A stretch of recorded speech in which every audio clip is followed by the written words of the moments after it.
mengenai saham rekomendasi Anda. Namun sebelumnya, Pak Nafan, kami punya informasi seputar emiten, di mana emiten-emiten hari ini ada 3 yang menjadi highlight dari IDX Channel. Pemirsa dapat Anda saksikan juga selengkapnya di layar, di mana Telkom kaji IPO anak usaha Mitratel yang bergerak di bidang penyewaan menara telekomunikasi. Kemudian ada Bursa Efek Indonesia mengumumkan telah terjadi peningkatan harga saham SOHO yang di luar kebiasaan atau Unusual Market Activity atau UMA. SOHO pemirsa ya. Kemudian ada informasi mengenai Ruslan Ruslani gantikan posisi Nalin Natot dan Edi Subari di emiten Bumi. Itu dia pemirsa informasi dari emiten. Dan kami akan highlight pemirsa dari ketiga emiten update tersebut, kita akan fokus kepada emiten Telkom, di mana mengkaji rencana aksi penawaran umum perdana dari anak usahanya pemirsa, yaitu IPO saham anak usahanya di bidang penyewaan menara telekomunikasi Daya Mitra Telekomunikasi atau Mitratel. Perseroan berupaya untuk melakukan optimalisasi bisnis dan aset yang dimiliki, termasuk di dalamnya portofolio bisnis tower yang saat ini dikelola oleh anak usaha. Vice President Corporate Communication Telkom, Arief Prabowo mengatakan, saat ini memang ada wacana IPO Mitratel seperti yang disampaikan oleh Wakil Menteri Badan Usaha Milik Negara II, Kartika Wirjo Atmojo. Perseroan tengah melakukan konsolidasi internal dan mengkaji rencana secara lebih detail. Pihaknya belum menyebut secara terperinci termasuk target dana serta periode pelaksanaan IPO. Berbagai sumber IDX Channel. Ya pemirsa, dengan melantai di Bursa Efek Indonesia, harapannya perusahaan BUMN ataupun anak usahanya ini dapat kian menjadi lokomotif pendorong ekonomi ya. Nah, dan pada perdagangan kemarin pemirsa, Kamis 17 September, saham Telkom ini menguat dan memimpin net foreign buy. Kita lihat bersama pemirsa data selengkapnya. Grafis PT Telekomunikasi Indonesia Tbk atau Telkom yang mengkaji IPO anak usahanya yaitu Mitratel. Pergerakan Kamis 17 September naik 1,08%, 2.820. Net foreign buy-nya kemarin pemirsa 58,7 miliar rupiah atau yang paling tinggi. Pergerakan year to date-nya memang masih minus 29%. Sementara net profil semester 1 2020 10,99 triliun rupiah dan pernya pemirsa sejauh ini 12,7 kali. Pak Nafan, bagaimana menanggapi PT Telekomunikasi Indonesia yang akan mengkaji IPO dari Mitratel? Apakah ini yang menjadi sentimen positif sehingga kemarin Telkom menjadi sasaran buy asing, di mana dia mencatatkan net foreign buy 58,7 miliar rupiah yang paling tinggi di antara sejumlah emiten yang ada di Bursa Efek Indonesia?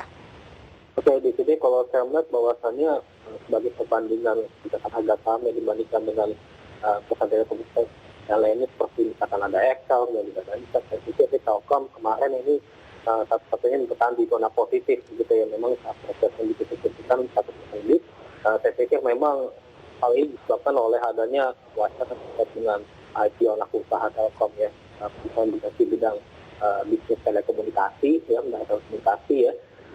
Itu pun juga wacana tersebut ya dalam hal IPO ini mudah-mudahan saya pikir ini bisa dieksekusikan sebab karena kalau saya melihat ini tuh wacananya sudah sejak lama ya, sejak Mitratel itu didirikan pada tahun 2008. Memang wacana IPO kan memang tahun 2010 gitu ya. Memang informasinya mencuat lagi Pak Nafan, tetapi katanya masih dikaji lagi begitu ya. Paling tidak sejauh ini apa analisis Anda untuk teknikal dari Telkom dan rekomendasinya Pak Nafan?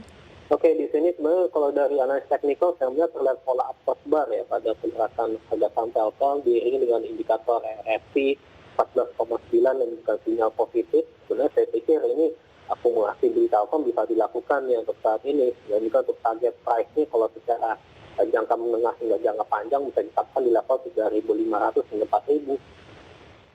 3.500 sampai dengan 4.000. Ya, kalau betul. misalnya penutupan kemarin 2820, apakah masih menarik untuk dilakukan buy dan kira-kira supportnya itu yang bisa menjadi acuan tahanan di posisi berapa Pak? Ya, di sini untuk level supportnya saya tetapkan ada dua ya, misalkan di level 2.720 hingga 2.620. gitu. Jadi 2.720 hingga 2.620. 2.620 adalah support untuk Telkom, masih bisa dibuy jangka menengah panjang, targetnya 3.500 sampai dengan 4.000. Seiring betul. informasi sedang mengkaji IPO anak usahanya Mitratel yang bergerak di bidang penyewaan menara begitu ya, menara telekomunikasi. Pak Nafan, hari ini Telkom di pre-opening kan, kita akan pre-opening, kita akan pembukaan perdagangan 5 menit lagi, pre-openingnya naik 1,06%.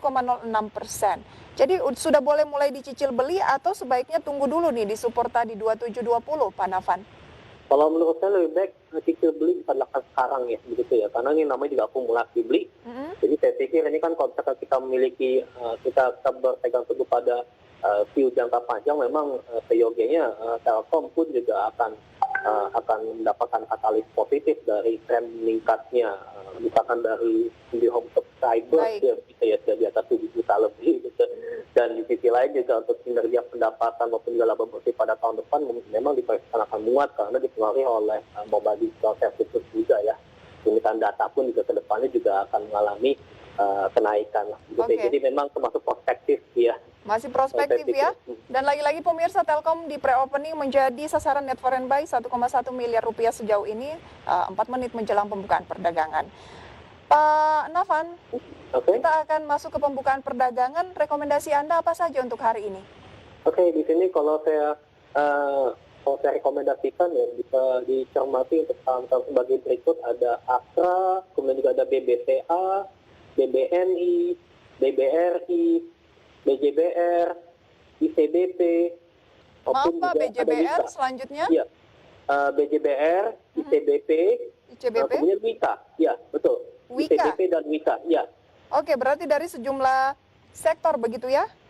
Ya, betul sekali. Tapi paling banyak adalah emiten perbankan, BBNI, BJBR, BBRI, BBCA. Apakah karena kemarin sempat mengalami koreksi dan setelah rilis dari BI 7 Days Reverse Repo Rate yang ditahan, ada peluang lagi dari emiten-emiten perbankan ini untuk kembali menguat atau seperti apa sih sehingga banyak lebih didominasi oleh emiten-emiten perbankan pada hari ini, Pak Nafan? Di sini kalau saya cermati ya, sebenarnya yang pertama dari sisi analis teknikal, dari pergerakan harga saham perbankan memang rata-rata sudah menuju beberapa support penting yang misalkan lihat dari moving average, mungkin juga dari pola candlestick pattern yang sudah terbentuk, begitu ya, sehingga saya pikir sebenarnya ada sinyal positif dari sektor perbankan ya pada umumnya maupun juga saham-saham yang saya pilih secara khususnya untuk melakukan aksi akumulasi beli ya. Saya pikir di sini memang perbankan, kalau kita mengambil dari pernyataan Pak Ferry, memang perbankan itu juga masih memiliki likuiditas yang begitu kuat ya, misalkan sama pandemi COVID-19. Kita terjaga. Jadi saya pikir ini menarik ya, mudah-mudahan sih hal itu bisa mendorong kegiatan sektorial di Indonesia untuk depan. Level-level menariknya itu di posisi berapa? Support, resisten, sejarah teknikalnya begitu ya, karena kan tidak mungkin lepas dari level-level support resisten ini sendiri sebagai acuan Pak Nafan. Kita bahas di segmen selanjutnya, kita jeda terlebih dahulu.